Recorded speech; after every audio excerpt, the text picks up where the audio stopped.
גלגל המתגלגל מטה למעלה. מה צריך לשנות את כל העולם ביום אחד? אבל אם אנחנו, כל אחד מאיתנו עושה דבר קטן, שהוא חושב על השני, הוא חושב מה אולי הילד שלידי צריך, זה כבר משנה את העולם והופך את כל העולם שלנו למקום יותר טוב.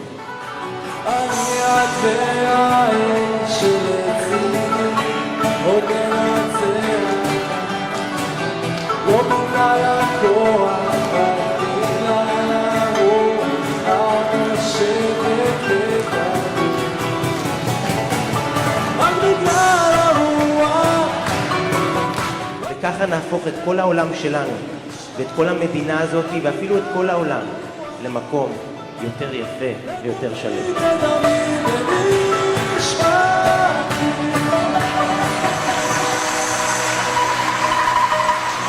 רבה.